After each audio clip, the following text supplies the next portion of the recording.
Omnibus tells the story of the most arty of filmmakers who decided to reach for the stars.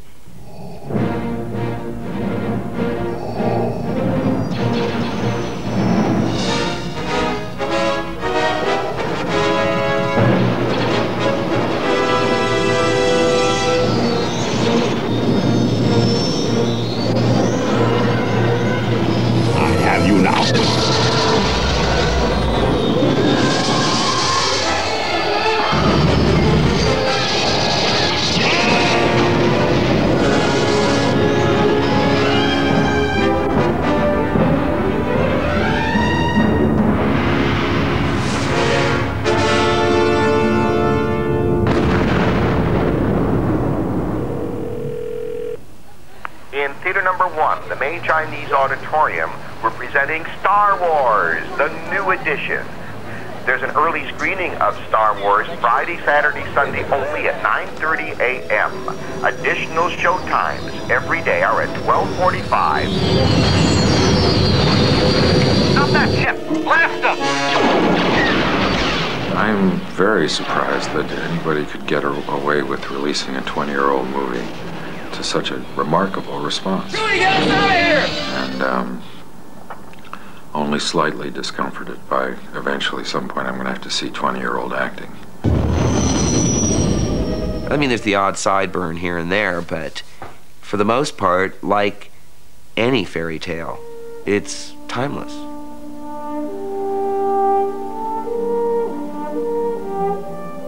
Star Wars, conceived and directed by George Lucas, was originally released in 1977 and went on to become the highest-grossing movie of its time. And I was just making a movie that I thought was going to be an enjoyable movie that I wanted to make, that was tell a story that I wanted to tell in a way that I wanted to tell it. Most of the cast go around saying we all thought it was a bit of a turkey when we made it. I had great confidence that we were going to make all three. I remember predicting this thing's going to be bigger than Planet of the Apes. I didn't think the movie was going to sell at all. Now we zoom ahead to last week, where we call up George and say, "So George, the picture's opening. What do you think he'll do?" And he said, "Well, he said we have a pool, the board of directors and I." And he said, I forecast it's going to do about $9.3 million.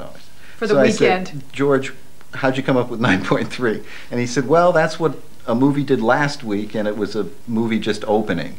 And he said, "I figure if, you know, this is a re-release, it's 20 years old, it can't do better than 9.3.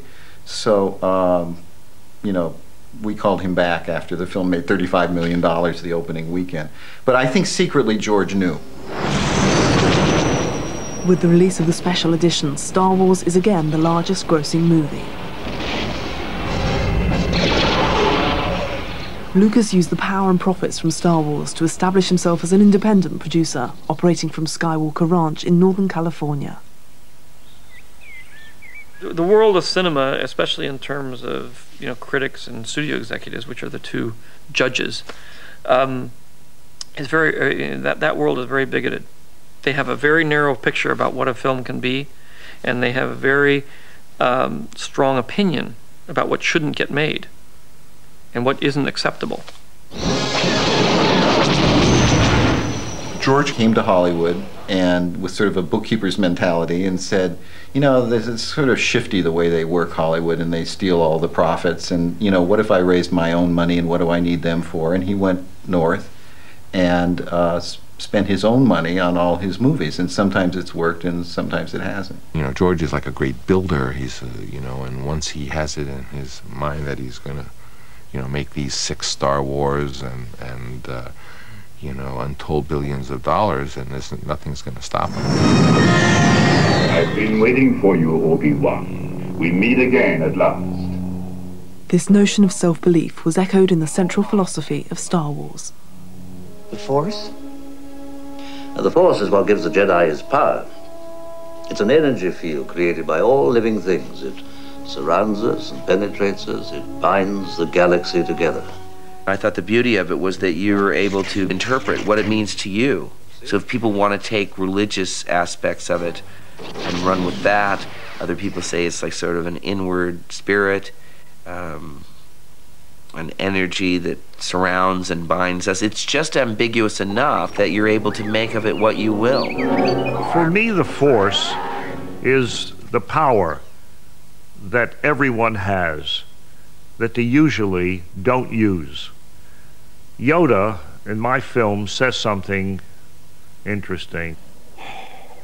Always with you what cannot be done. All right, I'll give it a try. No, try not. Do or do not. There is no try. The Force for Lucas is a personal philosophy born out of near tragedy. On the 12th of June 1962, Lucas, then aged 18, was driving home from the library when the car he was driving was involved in a serious collision. Before that, I just went with what I felt was the right thing and what I wanted to do and what I enjoyed. And so for the first time, I think I sat down during that summer and did a lot of meditating on my future and what I was here for. It had a lot to do with his philosophy in life afterwards. You know, he's had his chance. You know, it almost ended, and so now he wanted to make something of it. And after that's when you heard George start saying something like, "If you want to do it, do it."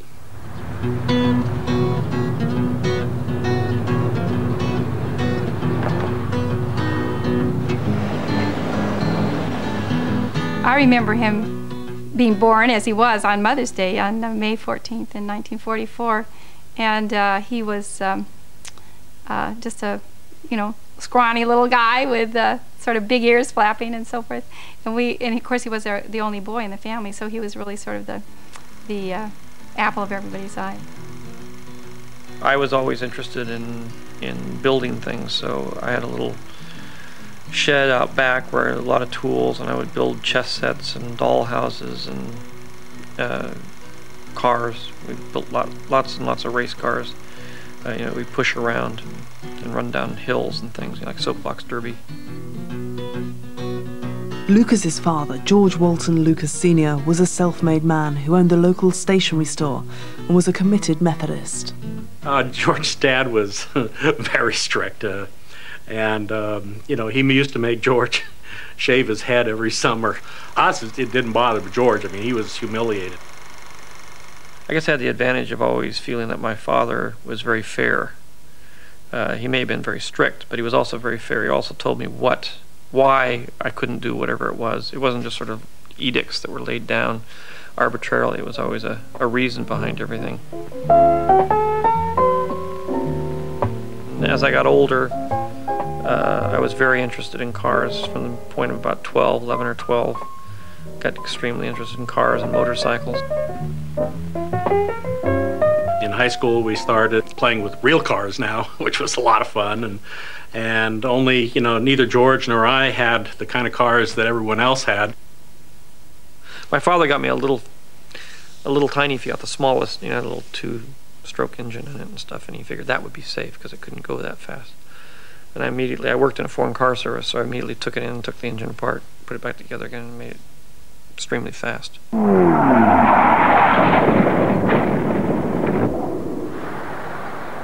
Academically, he was not the greatest student in the world. His grades were not really very good. And I think it was just that he was not interested in the things that they were teaching. I had a strong interest, even in high school, of going to art school to become an illustrator, but my father was very much against it. Said I could do it if I wanted to, but he wasn't going to pay for it or anything. So I could do it on my own. And knowing that I was basically a lazy person, he knew I wasn't going to go out and get my own job and pay for my own tuition and all that stuff. So I got interested in photography after my accident and heard about film school, and I didn't really know anything about it. I hadn't gone to the movies that often. But I thought it was connected with the photography, and it was sort of the closest thing I could get to an art school. So we wanted a school that didn't have a lot of requirements on math or anything else, but would let us go into more of the creative side. In those days, film school wasn't like it is now. Film school was, nobody knew about it, and they sort of stood outside the door at film school and grabbed you as you walked by and asked if you wanted to be a film major. But when we went to film school, the idea that anyone would ever work in the movie industry was unheard of. It never happened, and the teachers would look at you like you were pathetic when you'd ask about a job. If you go to USC and go to film school, you're just going to become a ticket taker at Disneyland. You're never going to get a real job. At USC, Lucas opted to study English and astronomy, as well as his 2 film classes. One was a history of film, and the other was an animation class. And my animation class was the only production class I had. They gave me a minute's worth of film to play with on the animation camera to learn how it worked. And I made a movie out of it.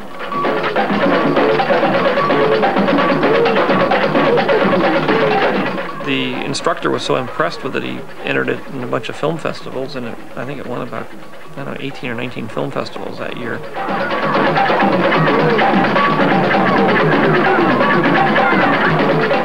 Everything I did was revolved around film, and that's why I lived 24 hours a day, 7 days a week, and I couldn't think of anything else. He always had something special.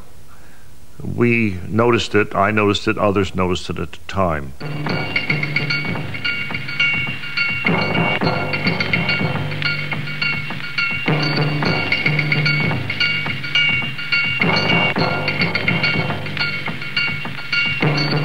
George was very shy, but he was very energetic, and he was sort of a loner in a way.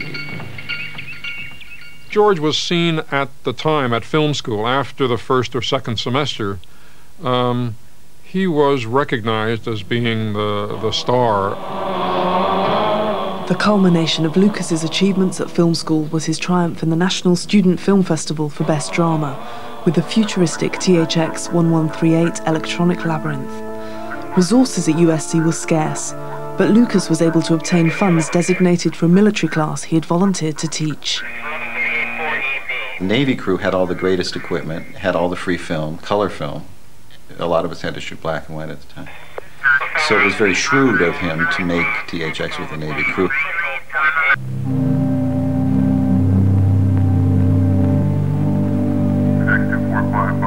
I remember when I saw the first cut that he had done of THX 1138 as a student film, there was this wild mixture of Bach, and then skittering around in that were these the chatterings of almost indistinguishable voices in air traffic controls or something like that.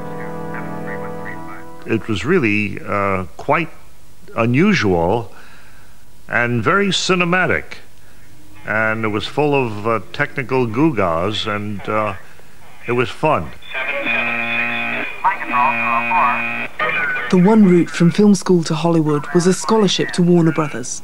Lucas won and found himself on the set of the only film currently in production, a musical called Finian's Rainbow, directed by the one film school graduate to penetrate the studio system. I noticed this skinny kid watching me, so I just, was curious who this, young man was, and I think I went over to him and said, hi, see anything interesting? And he said, no, not much.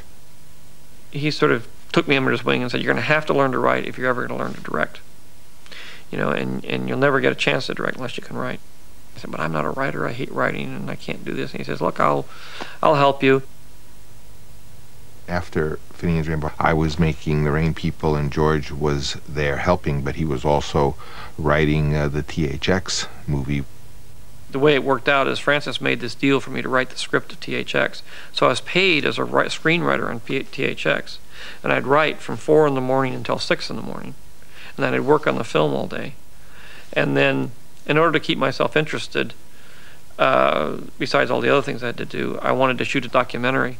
After The Rain People, Coppola and Lucas decided to make the feature-length version of the student film THX outside of the Hollywood system. Full of 60s radicalism, they moved north to San Francisco and established American zoetrope. If you're going to San Francisco. It wasn't an anti-Hollywood statement by any means. It was independence, that we could have our own company independent of the majors. We wanted to own our own studio and make it run the way we thought it should run.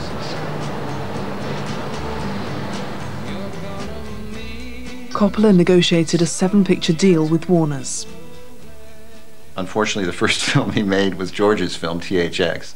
George and I had collaborated together on writing the screenplay, and it fulfilled all of our fantasies about the kind of films we wanted to make. Walter Murch and I always like to call the film a cubist film, because what we tried to do is detach the images in terms of the stories and the themes and the sound, and the images were all slightly different views of the same thing seen simultaneously. No. He had, it looked like hundreds of people from San Francisco cutting all their hair off to be totally bald. How he ever got them to do it, I don't know, but he did. I have to. He's a G34. But the most impressive thing about it was the set, which was sort of an endless white set. Francis gave a big speech in front of the Warner Brothers brass and said, "This is the first film American Zoetrope has made."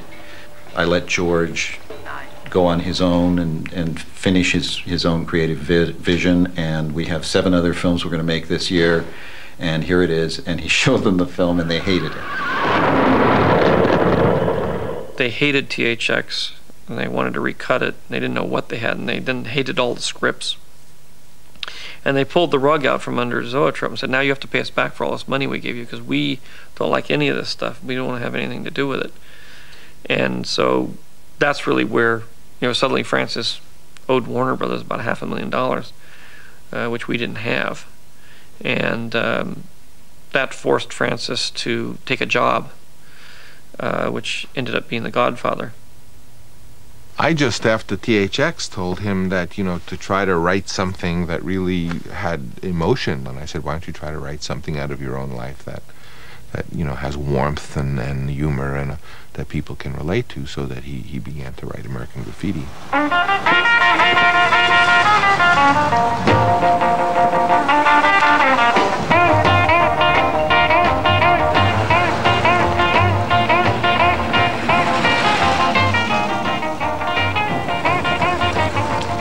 Growing up in the United States in that period of time, the car was everything, especially for a boy.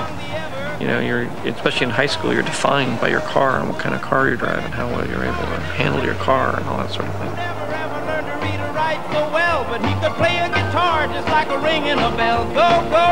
Mike Atkins. I've been cruising Modesto since the early 60s. Hi, I'm Dave Turnbow. Where was I in 62? I was cruising Modesto. I'm Robert Ross, and I graduated from Thomas Downey High School in 1962 with George Lucas, and I cruised Modesto. I'll love and protect this car until death do us part. This is a super fine machine. This might even be better than Daryl Starbird's Super Flex Moon. It is! It's better than Daryl Starbird's Super Flex Moonbird. The characters in Graffiti were really composites of people we knew and people or who we were or who we thought we were. And like Rick Dreyfuss, a little bit like Willard. Terry the Toad is a little bit like George. There's so much of George and Terry the Toad, it's unbelievable. The botching of events, in terms of his life, his social ineptness in terms of dealing with girls early on in his career. I mean, that's very much George. I really love the feel of tuck and roll upholstery. You do? Yeah. Well, come in, I'll let you feel it. I mean, you can touch it if you want. I'll let you feel the upholstery. Okay. The really novel thing about American Graffiti was turning it into a kind of a rock musical in which every scene has a musical background. I wrote the scenes to the music, so I knew exactly what song was going to go where and how it was going to fit together. The failure of THX and the potential cost of music copyright meant that Lucas had difficulty finding a studio to make Graffiti. Eventually, Universal agreed to finance it as a low-budget picture. The one thing I remember most clearly is almost getting fired for taking 2 donuts when it was well understood that the limit was 1 per cast member. And the budget was so tight. We didn't even have a camera car. The car that I was riding in with Cindy Williams was being towed by another car which had the trunk removed so that the camera and the sound man and the director could all sit in the trunk of this car. And every time I looked at George, he was asleep. He shot everything with 2 cameras in such a way that you never knew whether you were on screen or not, whether the camera was photographing you or not. So you gave 100% every time you ran through the scene. I'd stage a scene and put the cameras way off on the side and let the action sort of live unto itself without playing to the camera. He said, I'm not really getting a chance to direct this film now. I don't have time. So I kind of thought, well, he said, I'm really going to direct it in the editing room. So I'm just gathering a lot of footage here, and then I'm, you know, that's where I'm going to make all my choices. So I would just shoot everything I could possibly shoot, and then I would go back and figure out how I was going to put it together later. And George is really still a documentary filmmaker, which is more like his personality, where he sort of stands back and catches little things, you know, like an observer. That style is, I mean, it made American Graffiti look like a documentary, and there are parts of Star Wars which are amazing because it looks like a documentary. I enjoy the cinema verite where you're on the move, trying to catch real life, you know, trying to have eyes in the back of your head, trying to, you know, agonizing at the end of the day over the missed moments. I like this, the naturalistic look. That's one of the things about Star Wars. Things aren't perfect. Things aren't perfectly framed. You purposely frame things slightly off in order to give you that sense that you sort of caught something. I finished the film, and we screened the film for the studio up here in San Francisco, and the executives came up and they saw the film, and the audience loved the film. We came out of the back of the theater, and the studio executive said, well, I'm very disappointed, and we have a lot of work to do, and blah, blah, blah. And I said, are you crazy? I said, we just showed this movie, and the audience loved it. I said, you ought to go get on your knees and thank this young guy for saving your job, I told him. And if you don't want it, I said, we'll be happy to buy the film. Lucas was not involved in the recut ordered by the studio. Graffiti became the most profitable movie in history, taking $50 for every dollar invested and making Lucas a millionaire. And eventually, after Star Wars came out, I was able to go back and restore the films the way I wanted them. So now, in terms of being on video, they're the way they were originally intended. And the original mutilated version doesn't exist anymore.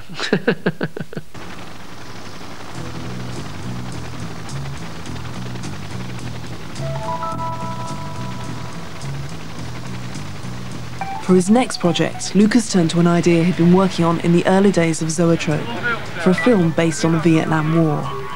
Lucas, a diabetic, had avoided the draft, but was intrigued by the situation.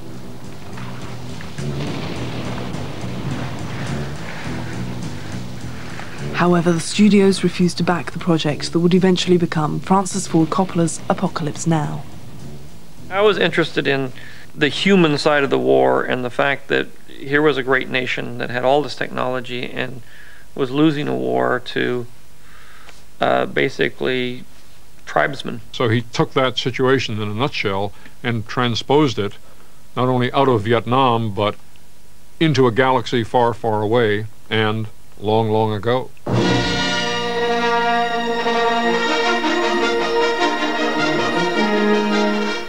I knew I wanted to take a kind of serial motif, very fast-paced action idea, and then tie these themes to it.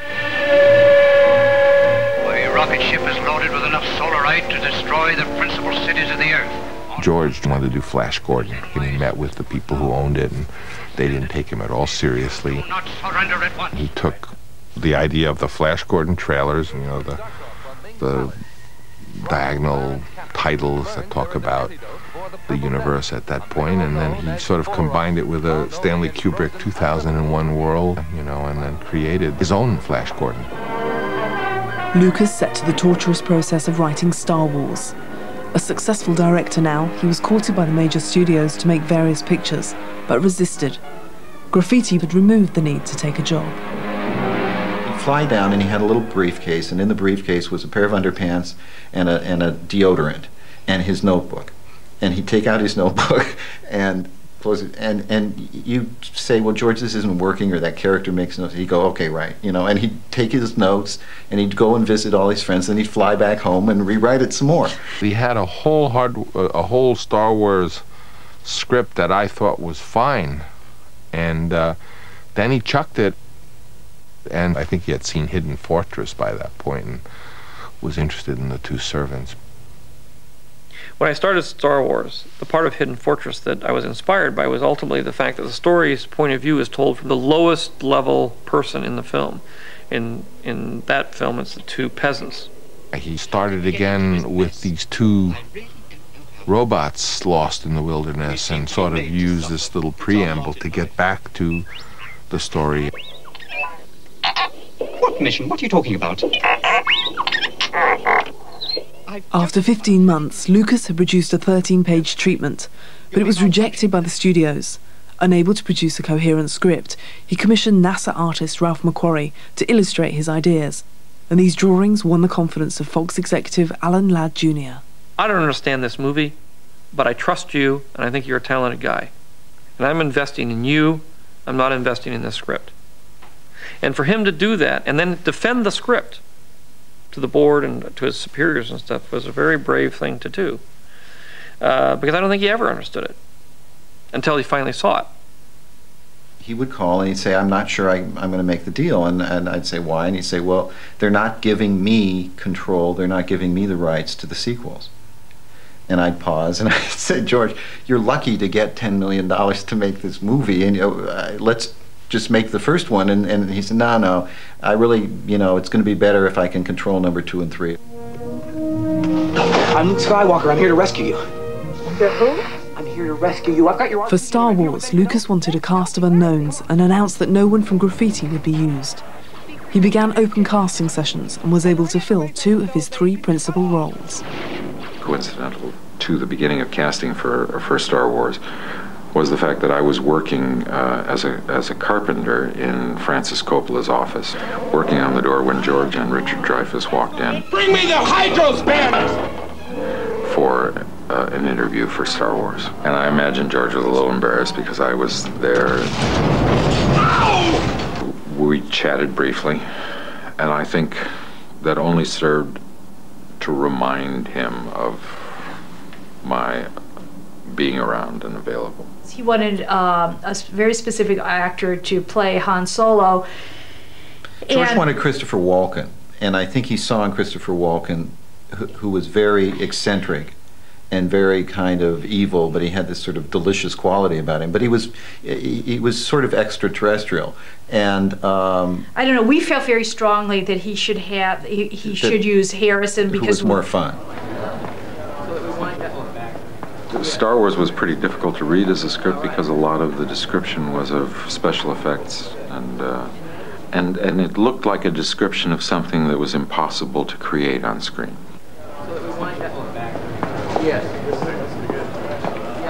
There's a line I remember from the original test where Han Solo says, hey, look, I've held up my side of the bargain, now I'm turning this ship around. I said, but we can't turn back. Fear is their greatest defense. I doubt if the actual security there is any greater than it was on Aquilai or Sullust, and what there is most likely directed towards a large-scale assault. And I thought, who talks like this? Well, I did say to George, you can type this shit, but you can't say it. And it's still true. I mean, there's a bit of a trick to saying it'll take a few minutes for the Navicomputer to calculate the coordinates. On the crew, I had the art department, John Barry, who was my production designer. We became like partners in making this thing happen. A lot of the rest of the crew really didn't have any idea what was going on. A lot of the English crew, especially Gil Taylor, were very rough. And, we were there on the set when they're like making fun of Chewbacca and saying, put some more light on the dog.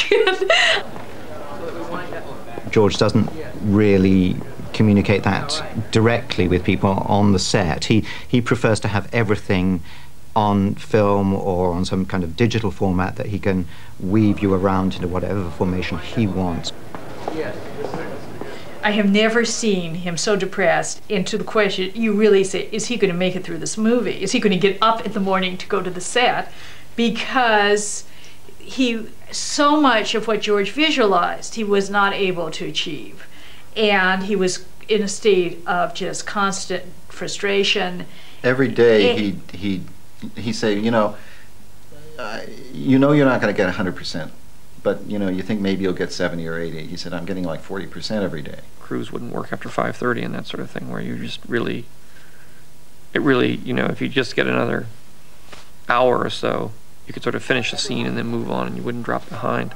As a result of that, we fell several weeks behind schedule, and the studio finally cut us off, and I sort of ended up with an 80% shot movie.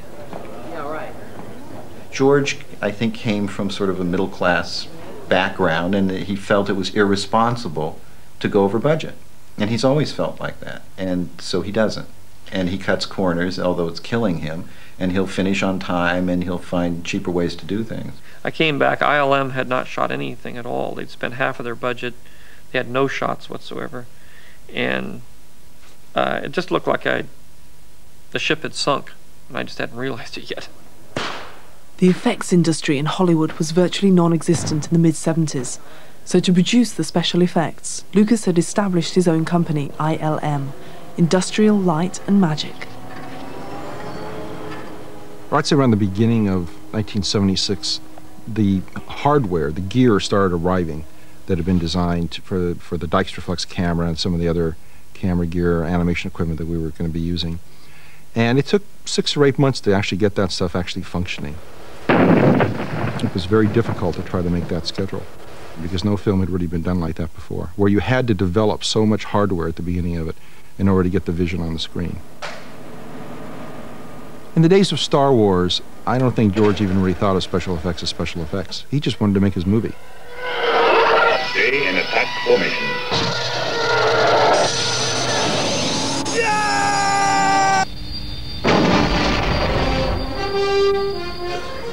After Star Wars, Lucas moved ILM to San Rafael. From there, it has pioneered changes in technology and dominated the special effects industry, becoming a highly profitable business. I finished the movie and got it cut, and the studio loved it, which was kind of a unique experience for me.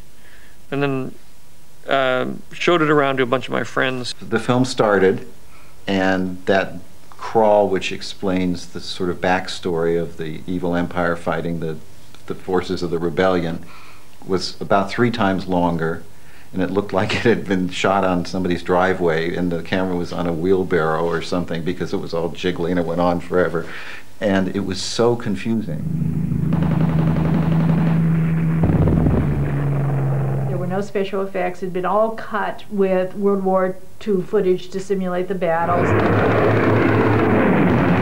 When they're shooting at the Imperial starships, they're shooting at Messerschmitts and Japanese Zeros. Brian De Palma started saying, George, it looks like she's got 2 Danishes stuck on both sides of her head. What kind of hairstyle is that? He said, what is this about the force of others? I mean, what is that? You call that a shot when you introduce Darth Vader? I mean, that's your villain, and that's the best you could do. Except there was one person who was much more enthusiastic than anybody else, and that was Steve Spielberg, who kept saying, I think it's going to make $100 million. And we kept, Steve. No, wait!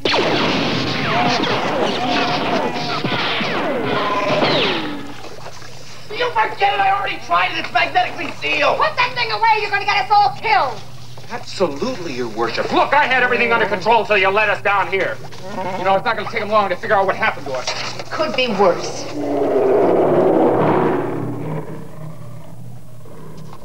It's worse. I was the most extreme of the sort of arty filmmakers. And everybody else was in the middle. And here I moved completely over to the other side where I'm doing kind of kids' movies. And it just blew everybody's mind. They just couldn't figure out what I was doing. Hey! I knew you'd come back. I just knew it. Well, I'm gonna let you get all the credit and take all the rewards. Hey, I that was more to you than money. Star Wars seems like a very kind of traditional, a fantasy, young person's film. It actually functions more like a silent film. I'm not interested in just telling a story or recording a play or recording a book or something. I'm more interested in creating a piece of film that can only be experienced as a piece of film when it's finished. Star Wars became a phenomenon, breaking all box office records and winning critical acclaim with 6 Academy Awards. However, the pressures of making Star Wars had taken such a heavy toll on Lucas that he gave up directing. George, at least in those days, got very inward and very tight and very worried and nervous, and he didn't like, dealing with actors who if you say, let's do this for me, they might say, why? And George doesn't, why is not what he wants to get into. The great success of Star Wars didn't lead to the independence and the personal filmmaking. George never made another film after that. Instead, he became, a producer and an entrepreneur. But his enthusiasm for his trilogy remained. Sick of studio interference and pressure, he decided to finance the second part with his own money, investing the profits of Star Wars and its reputation in the hands of his former USC tutor, Irvin Kershner.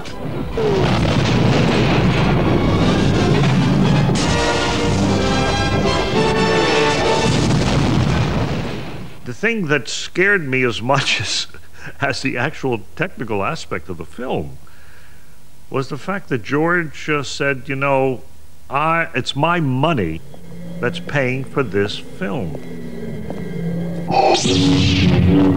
When I read Empire, I said, wow, this is a pretty melancholy, downbeat successor to the first film, which was all jolly and happy and tied up in a neat package, and off we went triumphantly to get our medals. But this one, I thought, was deeper, darker, and of course, at the end, we had all been defeated quite soundly. What happened to your father? He told me enough. Lucas's faith was rewarded when Empire took almost as much money as Star Wars. I am your father. With Empire made, Lucas had only the final part of his trilogy to complete. Return of the Jedi was released in 1983, and again broke box office records.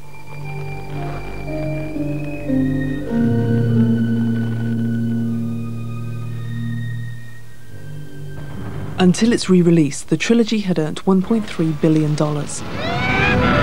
Yeah. But this figure was dwarfed by the $3 billion from merchandising, a right which Fox had given away to Lucas during contractual negotiations on the first Star Wars, believing it to be worthless.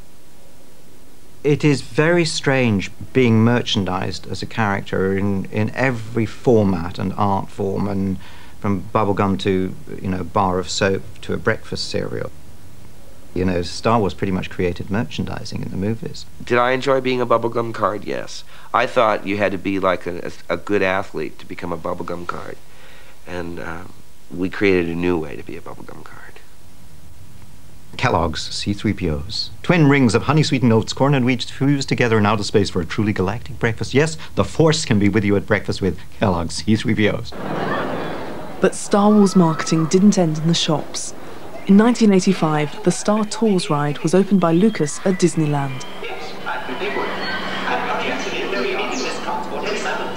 My character is out there on the outside, sort of mending the spaceship that you might get it into, bantering with R2.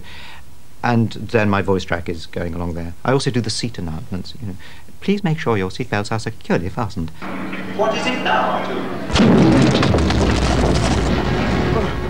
Disney have recently opened a new ride based on another enduring Lucas creation.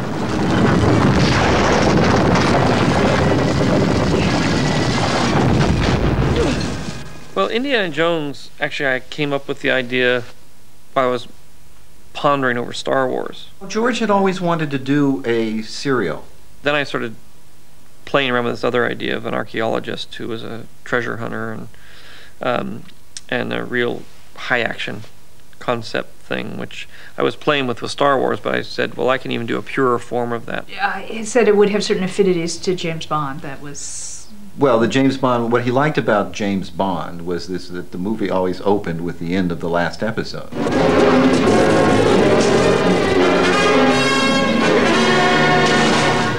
So James Bond was always in some action sequence that really didn't have anything to do with the rest of the film, and then he'd be given his new mission and go off and do it.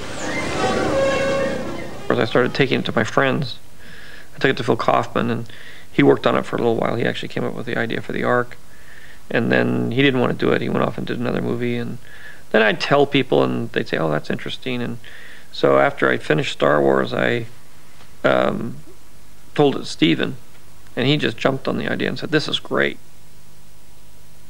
When first I was aware of Indiana Jones, it had already been cast, and Tom Selleck was to be Indiana Jones.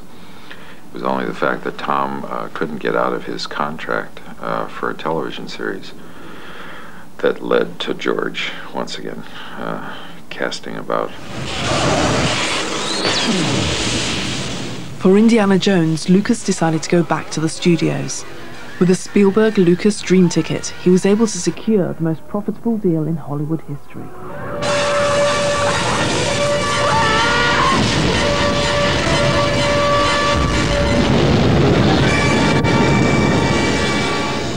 Rich from the profits of Raiders, Lucas began work on developing his own production facility based on the zoetrope dream.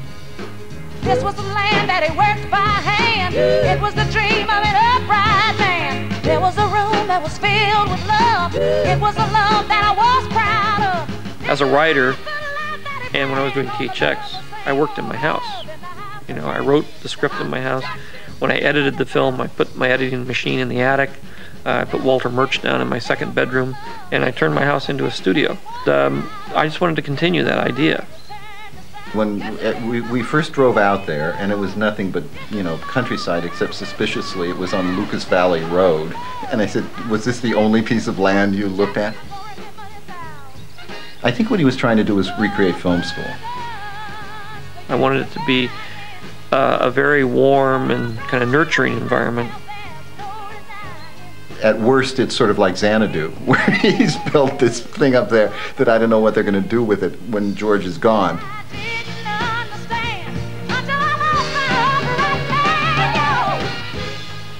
While Lucas built Skywalker, he began to sponsor his friends' more artistic projects, and the Indiana Jones series rumbled on. However, newer films such as Howard the Duck and Tucker were critical and commercial failures, a downturn accompanied by the breakdown of his marriage. I think that George is interested in making very specific things, and it's not really clouding his judgment. Like you would say, well, maybe it's foolish for George to have wanted to make Howard the Duck, but there was something very appealing about that idea to George. Welcome to my kingdom. 1988's Willow, directed by American graffiti star Ron Howard, was a clear reworking of the mythic basis of Star Wars. Yet symptomatically, it was mocked by critics and drew only a modest profit. Laura Denham knows you have the courage to help us. There are definitely some parallels between some of the characters and some of the situations between Willow and Star Wars, and I was probably always working against that. But in George's mind, that wasn't a problem, because the Star Wars characters weren't really original either. They were more an acknowledgement than a new invention. And all he had done is sort of put them into this sci-fi world. And what we were doing was, you know, creating this world of magic and swords and sorcery. You can only expect maybe 10% of the movies to be successful. You know, this isn't an art form that's that easy to pull off, and most of the films creatively fail. But in the end, all I do is make the movies I want to make. Most of them are pretty far out there, and most of them aren't very successful. But people forget the unsuccessful ones, and then nobody comes and does interviews about Mishima or Kegamusha or Pawakwatsi. He made a choice once he realized that he had a talent for appealing to this massive audience of young people. His choice was not to go on with his personal work. Lucas and Coppola collaborated again in 1986 on Tucker, the Man and His Dream, the story of an automobile entrepreneur. It was also unsuccessful. You make certain creative choices, you know. Like Willow, we made a little darker than one would than the audience would accept. I've dealt with subject matters, with things like Tucker that people just weren't interested in. Some of them, in terms of connecting with an audience, don't work. But I'm always pleased with the movies I've made. I mean, I've never made a movie that I'm not happy with. He called me one day and he said, "Have you seen Teenage Mutant Ninja Turtles?" And I said, "No." And he said, "You should really see it, because you know what?" He said, 50 years from now, if you show Teenage Mutant Ninja Turtles and you show Howard the Duck, they're going to say, Howard the Duck is so much better made, it's such a better movie, and if you say which one was the hit, they won't be able to tell you. Ooh, that's good. George was one of the most talented American film directors of that time, and somehow, with the great success of Star Wars, we were deprived of those films that he was going to make and might have made. And instead we have an enormous, kind of industrial marketing complex. Right here, Java. Been waiting for you. You didn't think I was gonna run, did you? I mean, ultimately, my life has taken a very funny twist from where I expected it to go, and I'm not sure why, other than I did what I wanted to do, and I was making the kind of movie that I wanted to make. George can do anything he wants. When you're in that position, it's hard to say what your eye is really on, and what you're afraid of. What you're afraid that maybe. The unknown, it's always easier to go into something you know than to something that's unknown, such as a new film that's not based on Star Wars. This September, shooting begins on part 1 of a new Star Wars trilogy. It will be the first film to be directed by Lucas for 20 years. We don't have Padme anyway. We could have her rehearsing. Yeah. Which would... But there's always been this lure of going back and finishing the story, because the story as a whole, all, 12 hours of it is actually more interesting than what's out there now. The prequels will be a much darker and much more complex set of films. They hinge around the story of Anakin Skywalker, who is Darth Vader. And we meet Anakin when he's a young boy, and we watch him become a Jedi Knight, and we watch him meet Obi-Wan, who becomes his mentor. But much more importantly, all of those films lead up to the moment, that crisis moment in his life where he chooses the dark side. And you actually get the whole story, and you're able to see them in context and then understand what Vader's side of the story is, which you haven't heard yet. I don't think we're involved in that either. I mean, ultimately with Star Wars, the big chance I'm taking is I'm working on something that I started 20 years ago, and whether it'll fit into the modern world, marketing-wise, I'm not sure. Fortunately, I'm in a situation where I don't really have to worry too much about that. I can just make the movie the way I see fit, and wherever the chips fall are going to be pretty much okay. So he's accepted the fact that he's Mr. Star Wars, and that's when he just got behind the whole thing and said, let's go, let's just do it right. If you write my character's name out and just use the first initial, it's Luke S. No one could ever guess that a guy like that could come in and bring all of Hollywood to its knees. Hollywood as the Death Star, and George as the conquering hero. I hope that George Lucas, the filmmaker, finally emerges and goes his own way against perhaps the wishes of George, the entrepreneur. I think once we finish these prequels, he will start to do the more interesting experimental films that he's always wanted to do. No matter how many billions of dollars Star Wars could earn, and no matter how valuable that franchise that they call is, it isn't worth a tenth of what he's worth as an artist and what he's capable of doing. Wouldn't it be nice if we were older, then we wouldn't have to wait so long? And wouldn't it be nice to live together in the kind of world where we belong? No one's gonna make it that much better when we can say goodnight and stay together. Wouldn't it be nice if we could wake up in the morning when the